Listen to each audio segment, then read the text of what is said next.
giving you useful and practical tips to help you make more money selling travel.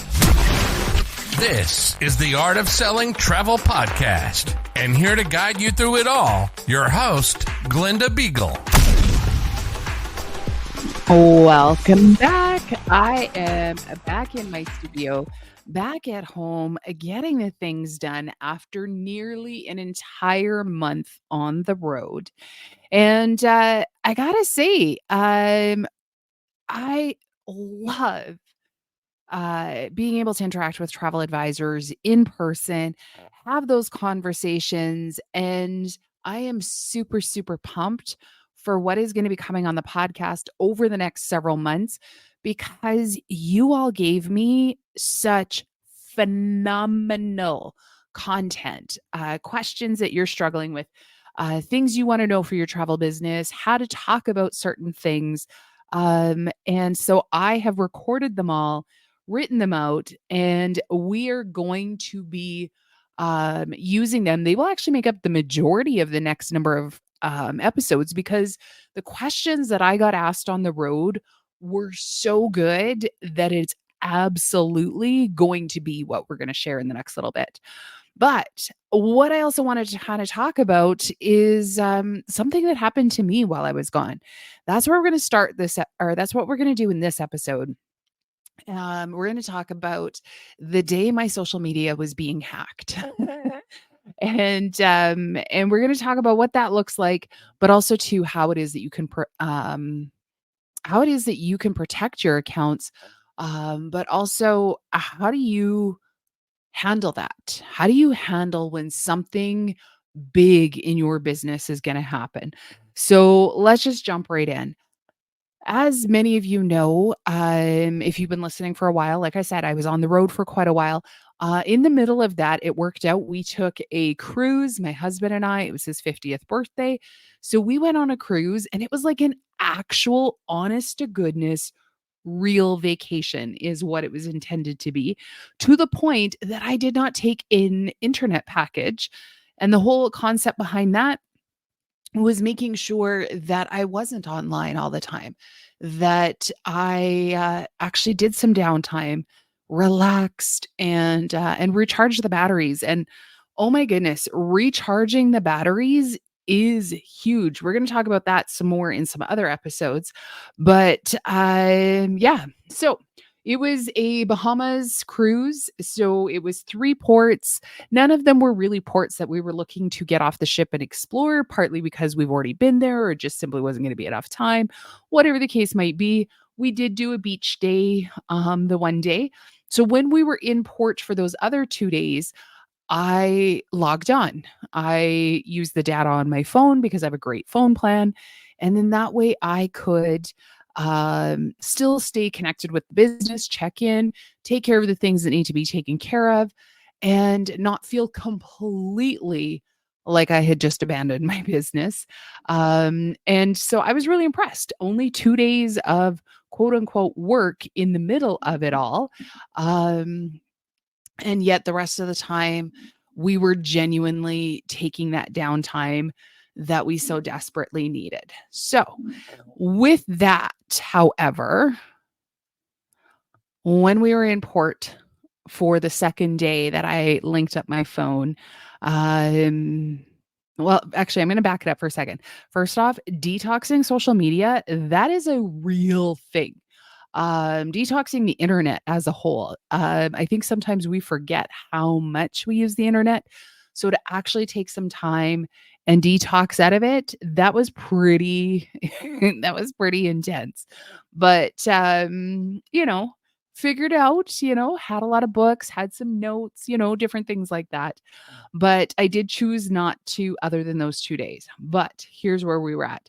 So the second day that we were in port, that I wasn't going to be getting off the ship, we were in Nassau. And I remember crystal clear where I was on the ship because we were up on the upper deck. I had found some shade, enjoying the breezes. We had just finished walking around, enjoying the fact that the ship was almost empty. And I logged on and I thought, something's weird. And so I started looking, and it wanted me to enter my password. I was like, well, that's weird. Instagram must be down.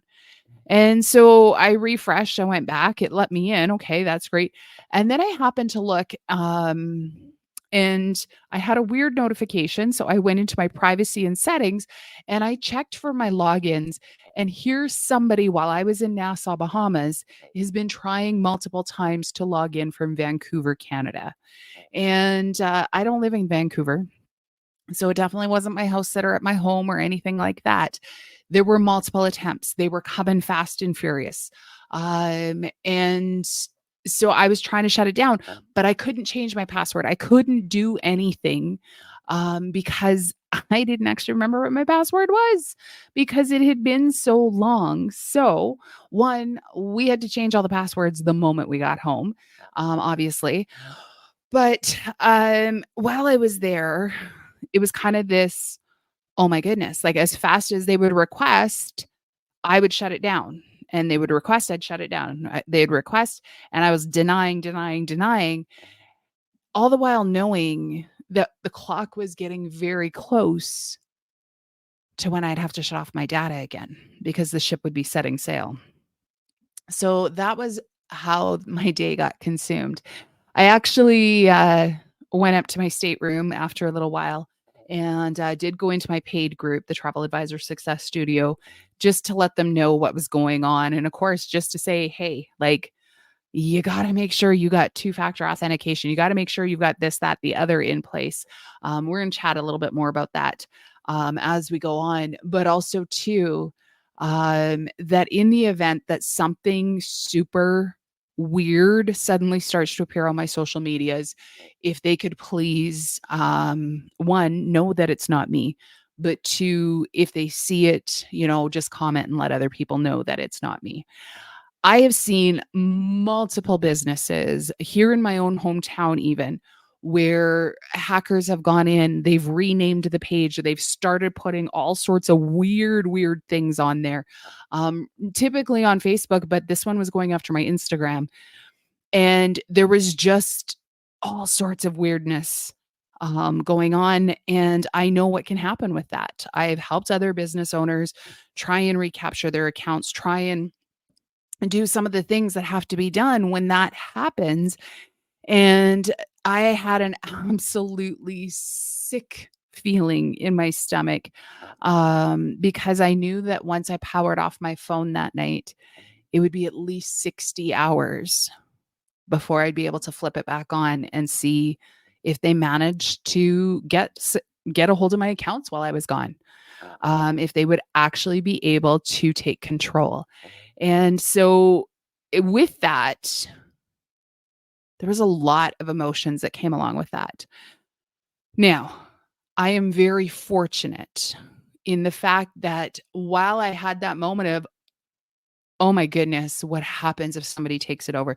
What happens if they put out things on there that people for a brief moment might think it was actually me putting it out, which it isn't. What could that do to my reputation? What could that do to my brand? What could that do to everything else? And then, we all hear about selling on social. You've got to have social media so that you can sell and this, that, the other. But what I was going to say though, is that I also took a moment to realize that I have an email list, that I have multiple platforms. Because in that moment when I was walking back to my stateroom, and that is part of why I went live in my side of our paid community to talk about it, is that, yes, I have more than 1,000 followers on Instagram. I know to some people that's just teeny, tiny, but I have worked hard to get to that point. And I also know that they are at least 95% of my audience is in fact travel advisors. So I have a really clean following on socials. And then also I have a podcast. I get to talk to you each and every week through this crazy technology of a podcast where I get to tell you my stories and you actually want to listen to them, which is just wild on so many levels. And then on top of that is the fact that I have an email list that is more than double any of my socials, or actually all of my socials put together. So in which case, I still have a way of being able to communicate with my audience. I still have a way that I can be in front of my audience, connect with my audience, so long as I don't lose every platform. And so with that, was I a happy person? No.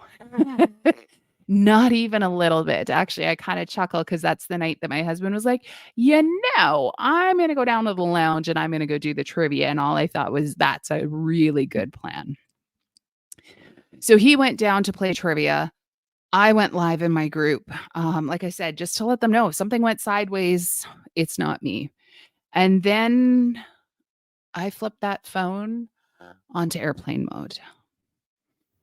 So when I wrote out the notes, or the outline, if you will, of this episode, it was birthed without knowing what would happen on Sunday morning when I turned my phone back on and shut off that airplane mode. I didn't know what I was going to be finding.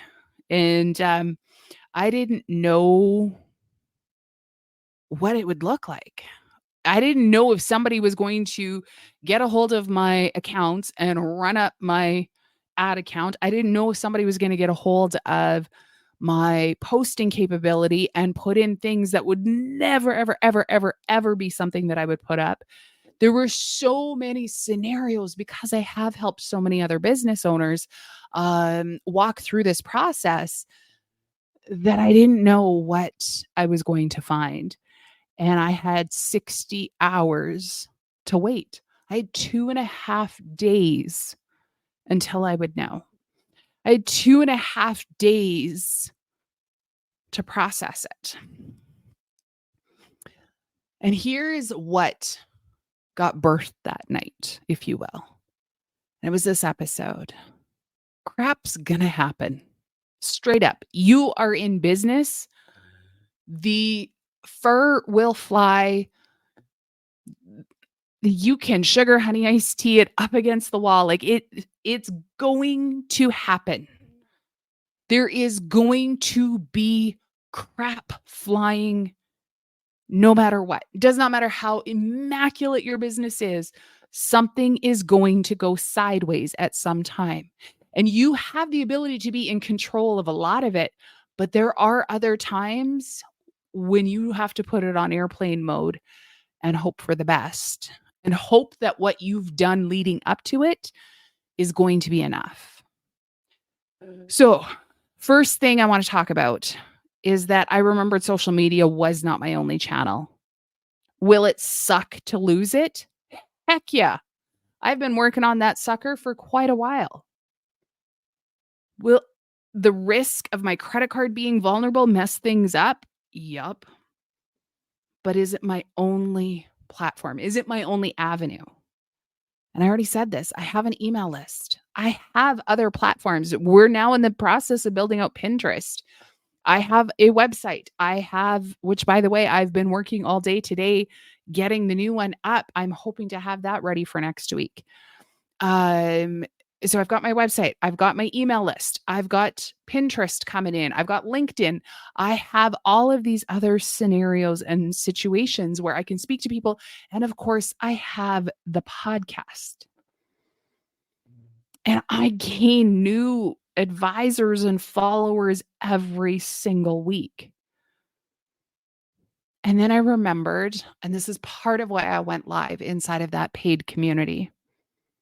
I have built the most amazing community of travel advisors. I absolutely adore the people that are in my community because we just seem to get each other. That is the one thing. Because this is the first time my husband's actually traveled with me to listen to me speak in the travel industry. And it was so cute because there was a few times he's like, okay, you make so much more sense now because you genuinely found your people. He's like, I didn't like, there's got to be a lot of ADHD in the travel industry because there is a lot of people in these rooms with it. And I'm like, yeah, there is. And just in the conversations that we would have and the way we would talk and everything else, he's like, okay, so it's not just you. Like, this is just how the industry is. And I'm like, yeah. And he's like, I get it. But I have this army of advisors that have all come together, and I love it and I adore you. And I had to have faith that you would know that if something horrifying came out on my socials, that you would know me well enough to know that's not me. I had to have faith that those who genuinely know me would be willing to speak up to say something's wrong. Something's not right.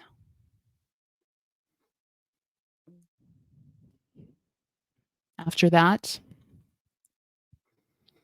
I exhaled because I knew that same army would help me rebuild my social followings if we needed to, help me rebuild whatever platform that needed to be.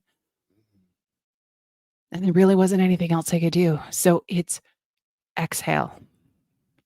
Then we went for a walk on the walking track of the ship, several laps. See, once the airplane mode came on, there was nothing that I could do about it. I had reconfirmed my two-factor authentication. So again, if you are on social media or if you have admin people who are on your accounts, everything else, make absolutely certain anybody and everybody who accesses your socials is set up with two-factor authentication.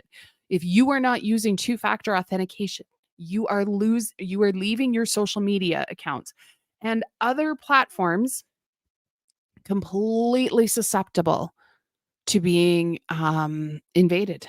And you want to make sure that you have that in place, that you have where if it's something new, something different, that it's got to be tagged in for a second one.